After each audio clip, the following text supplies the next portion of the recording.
Now, it is pretty commonplace amongst us being ungrateful that out of maybe 100,000, a few are grateful at any one time.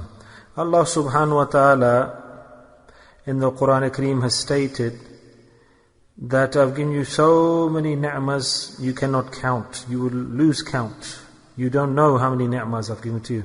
So, if anything it disappears from my life, something is lacking from my life, due to Allah's hikmah, Allah's wisdom and choice, then we put the veil across all of the other ni'mas and we just take that one thing we've lost and we keep on repeating that and crying over it. Allah subhanahu wa ta'ala has said in the Quran, وَلَا تَجِدُ أَكْثَرْهُمْ شَاكِرِينَ, that commonly, regularly, people mostly are ungrateful, and being ungrateful is not a good situation. It's a big sin. Allah Ta'ala says, فَاذْكُرُونِي أَذْكُرْكُمْ وَاشْكُرُوا لِي وَلَا تَكْفُرُونَ. Do not be ungrateful to me. Do not lack appreciation. وَاشْكُرُوا لِي وَلَا تَكْفُرُونَ. Because then you will be included amongst those who were disobedient, the rejectors. Yes, ungrateful, وَلَا تَكْفُرُونَ. In other words, that this being ungrateful will take you to the border, take you to kufr. That is how extreme a bad action is the sin of being ungrateful. Especially with regards to the women, Allah's Nabi Sallallahu Alaihi Wasallam said that most women will go into hellfire due to being ungrateful. So if we utilize this formula, if the wife looks after the husband with the love, that she doesn't allow him to feel anything in his heart, and if the husband looks after the wife, that he doesn't allow any ill feeling to be created in her heart. Even there, in this example, the Prophet ﷺ is asking for ijazah, permission from Hazrat Aisha to worship his Lord, and then you can. So why do you cry so much?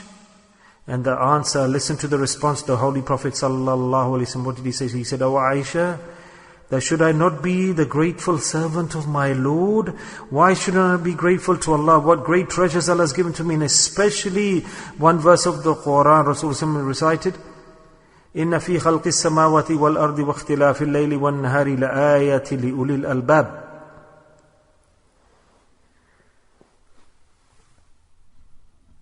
So, we need to see this and understand this, that this is the gratefulness of the Prophet ﷺ, the gratitude that he taught to his ummah.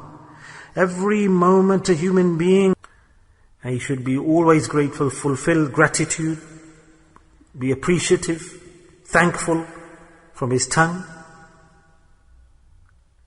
from his heart, and from his body, physically. These three things we should utilize to be grateful to Allah. On any treasure or gift or favor of Allah, on any issue, on any point, these three things should be alert and be grateful to Allah. The tongue, if it's grateful, is doing hamd. And the gratefulness of the heart is dhikr, thankful. And what is then the shukr, the gratitude of the body? How does the body pay thanks to Allah? This is what the fast teaches us. Why? Because Ramadan, how does it teach us? How does the fast teach us? Because Allah subhanahu wa ta'ala said in the Quran, Ya ayyuhalladhina kutiba alaykumus siyam kama kutiba alal ladhina min qablikum la'allakum tattaqun.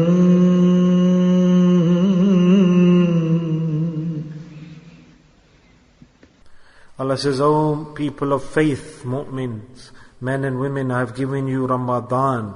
Especially in Ramadan, I have given you a worship deed which is lazim upon you, compulsory. That somehow, in some way or other, you should become muttaqis.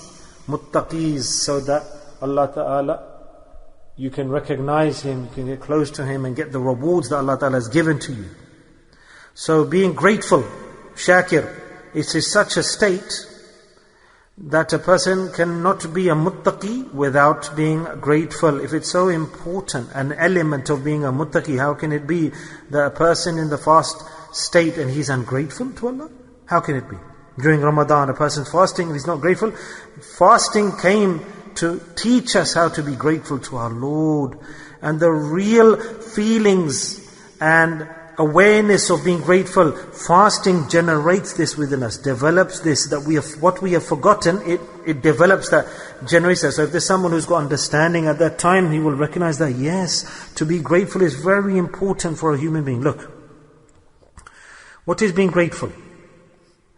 The being grateful with the body, we've said what is the tongue, you do hamd, you'll be grateful to Allah. If you do dhikr in the heart, then your heart will be grateful to Allah and your heart will submit to Allah. So the body, how can that submit to Allah and be grateful? That you should make it busy in Allah's obedience. So being grateful, the body will demonstrate being grateful to Allah when you make it occupied in Allah Ta'ala's obedience. You should stop the body from all forms of disobedience.